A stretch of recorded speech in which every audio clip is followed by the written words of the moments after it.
నవరసాల గురించి నీకు బాగా తెలుసు, కానీ మా అబ్బాయి ఎలా చేస్తాడో ఒకసారి చూడు. సింగారం చేరా.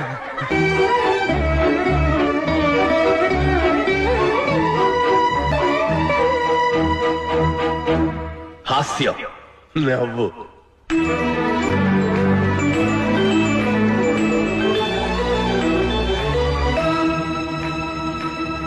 భయం,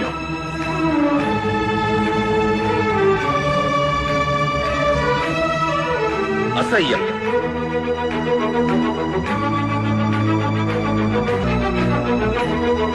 ఆశ్చర్యం, రౌద్రం,